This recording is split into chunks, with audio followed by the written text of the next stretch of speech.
Doctor Luis Guillermo Vélez, muy buenos días. Buenos días, doctor Fernando Londoño. Me gusta mucho saludarlo y todo su equipo y toda su gran audiencia en Colombia. Muchísimas gracias, doctor Vélez. Usted sí le enseña a sus alumnos en la universidad el arte de empobrecerse, porque eso es lo que está proponiendo una ministra colombiana, le está proponiendo a los países ricos que apliquen la teoría del decrecimiento para empobrecerse, porque si se empobrecen ellos, nos enriquecemos nosotros. Eso no se me había ocurrido, ni se le ocurrió a ninguno de los profesores que me enseñó economía. Cuéntenos usted eso cómo es. Doctor Fernando Londoño, usted sabe, yo soy profesor de pensamiento económico. Y entonces, como tal, me toca examinar muchas teorías y muchos planteamientos, incluso los más exóticos. Este evento del decrecimiento económico tiene un origen, su origen o en la idea de la sobrepoblación. La sobrepoblación, recuerden la teoría de la sobrepoblación de Tomás Roberto Malthus.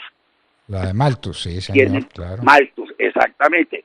Entonces, a finales del siglo XVIII, Malthus escribe su texto, su principio de la población, diciendo que como la población crece en forma exponencial y los alimentos crecen siguiendo una progresión aritmética, entonces llegará un momento en que colapsará el sistema económico.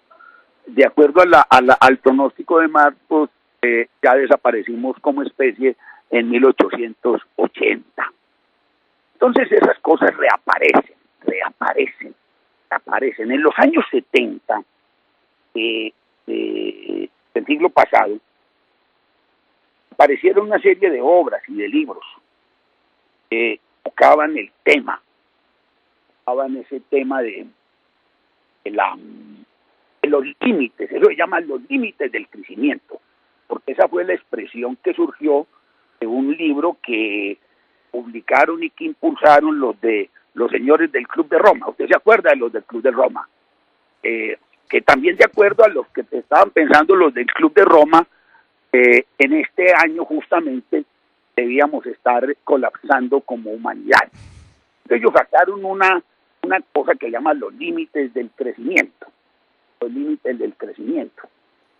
Contrataron un estudio a unos profesores del Instituto de Massachusetts, del Tecnológico de Massachusetts, para que vieran los límites del crecimiento. Entonces ellos metieron una serie de datos y utilizaron una técnica que se llama dinámica de sistemas. Modelan y en fin, y hacen predicciones de largo plazo y esto se acaba. La dinámica de sistemas tiene el problema que tiene todo el historicismo. La dinámica de sistemas no puede incorporar los efectos del cambio tecnológico. Y el principal determinante del curso de la humanidad y el desarrollo económico es el cambio tecnológico, las innovaciones. Entonces yo hoy no puedo anticipar las innovaciones que se presentarán dentro de 20, 30 o 40 años, porque si las anticipara, pues ya la conocería. Entonces no sería ninguna anticipación, sino un conocimiento actual. Esa es la crítica del historicismo que hace Karl Popper. Entonces todos estos modelos de predicción contienen ese error, ignorar el tema del crecimiento. Ahora, en la misma época salieron libros muy interesantes sobre el tema. Está la obra de Nicolás Georgescu Roegen. Ese es un rumano, un hombre inteligente, capaz. Escribió un libro que llama La ley de la entropía y el proceso económico, una obra muy complicada. Eso apareció en 1971.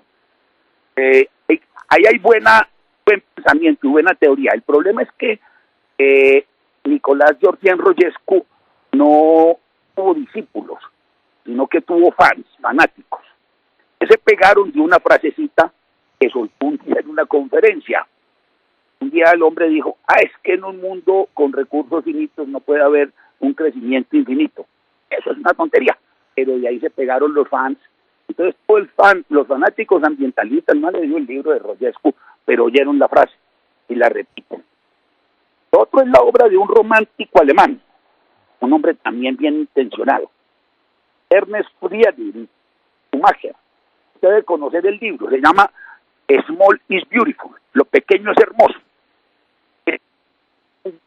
Y técnicas, fue por allá al Asia, como a Nepal y cosas de esas, ¿no?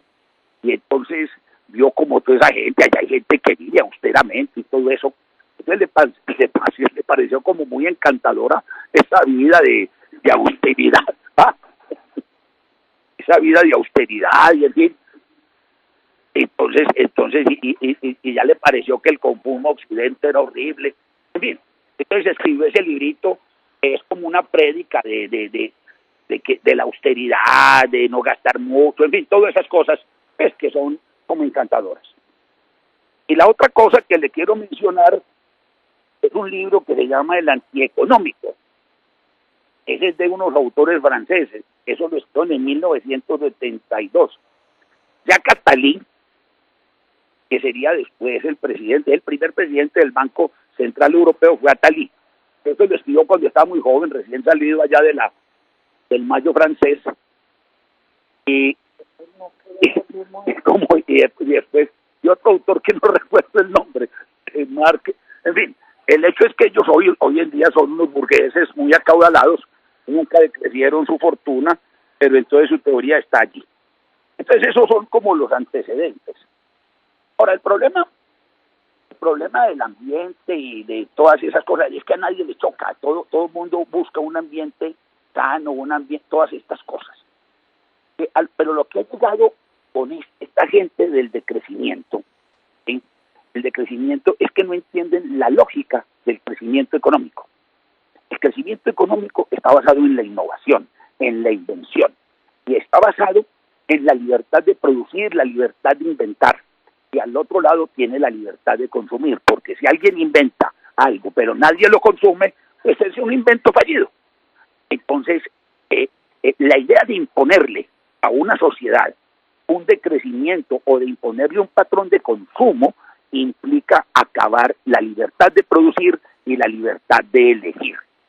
Pero lo grave es que este planteamiento que hizo la ministra pidiendo a los países avanzados sí va a ser aplicado en Colombia, porque ese es el proyecto político de Gustavo Petro. El proyecto político, él lo dijo, está en su biografía, es llevar el consumo a nivel de lo necesario, tal como lo entiende él. Esa es como un resumen de la historia del decrecimiento, doctor Londoño.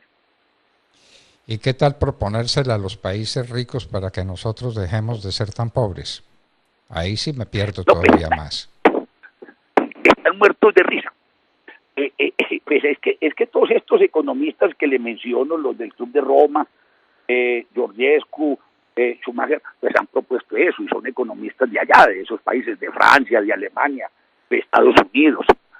Pues, nadie les ha parado bolas, por supuesto. Esa cosa ha quedado ahí, pues eso le cae bien a los hippies y cosas de esas, y a los economistas medio ambientalistas, medio montarrones del tercer mundo, que recogen esas doctrinas. Bueno, pero entonces, ¿cómo le propongo yo a un país rico que trate de empobrecerse? ¿Cuál es la técnica del empobrecimiento? ¿Qué hace un país si oye la voz de la ministra y dice, sí, realmente yo estoy muy rico, me voy a empobrecer? ¿Qué hace para eso? Tendría que hacer lo siguiente. Primero, limitar la libertad de producción y la libertad de invención, porque el crecimiento se basa en las innovaciones. Recuerden la teoría de Schumpeter, el crecimiento, la explicación de schumpeteriana del crecimiento económico y del desarrollo. Entonces, el crecimiento económico, la expansión está basada en las grandes invenciones. Hoy ¿qué está jalando el crecimiento económico mundial? Las llamadas TIC, las tecnologías de la comunicación y de la información. Entonces, si hubiéramos seguido el Club de Roma, por allá en los años 60 y 70, hubiéramos tenido que prohibir todo avance en comunicaciones aparte de la telefonía básica. Por ejemplo, estos celulares con los que estamos hablando y conversando usted y yo, y el internet que usamos, hubiera sido necesario prohibirlos. Y lo otro, habría sido necesario entonces prohibir la libertad de elegir de los consumidores, porque lo que valida las innovaciones pues son los consumidores que libremente aceptan eso. Entonces habría que prohibirme a mí, tendrían que prohibirme a mí y a usted y a todo mundo haber comprado celulares, habría que prohibirle a todo mundo el internet, mejor dicho, sería necesario acabar con la libertad económica y la libertad de producción. Entonces, por eso en ningún país del mundo occidental, donde haya libertad económica, pues se aceptan esas teorías porque son liberticidas. Entonces, los únicos que han aplicado eso son los regímenes totalitarios, como en Cuba, como en Corea, y todas esas cosas. Entonces, ese es el punto, doctor Londoño. Pero no lo han hecho a propósito.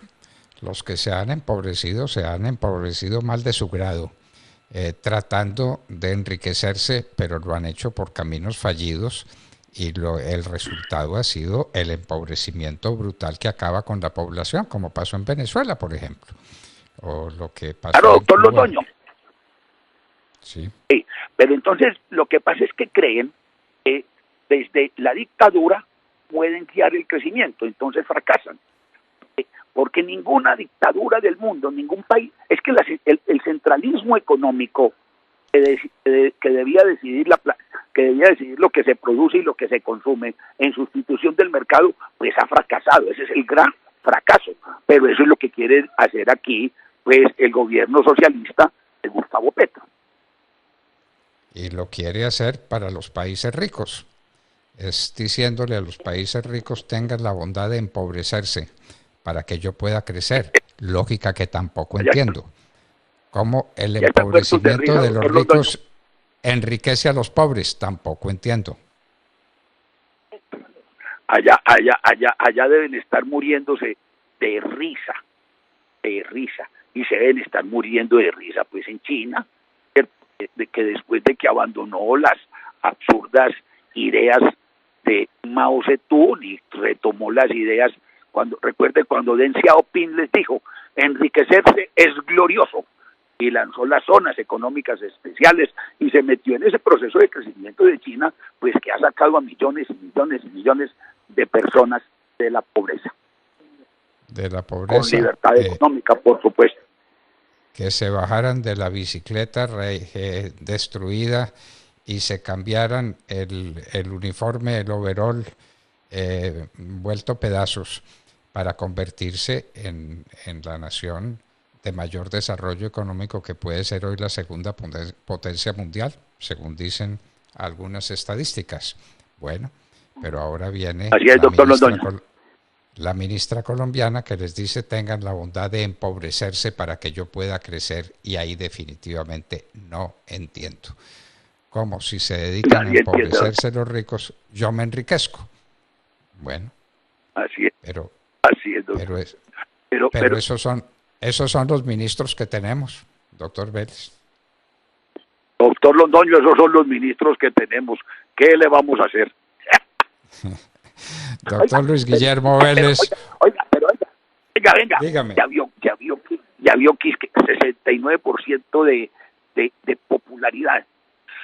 Uno dice, definitivamente la certidumbre es voluntaria, doctor Londoño. Qué cosa tan miedosa. Bueno, hay otros que dicen que es el 54%, pero ahí no están de acuerdo los estadísticos. 69 o 54 de popularidad del gobierno. ¿Ah? Eso es demasiado. Demasiado. Doctor Luis Guillermo Vélez, un abrazo muy estrecho y muchísimas gracias por acompañarnos en la hora de la verdad. Doctor Fernando Londoño, me gusta saludarlo y un saludo a todo su equipo que estimo mucho. Feliz día, feliz semana. Queridos amigos, un gran profesor de economía nos hablaba de la teoría del decrecimiento. Lo primero que hay que conseguir para el decrecimiento es que se acabe la libertad económica y que se acabe la libertad de producir avances tecnológicos que son la base del crecimiento. Luis Guillermo Vélez estaba con nosotros en la hora de la verdad.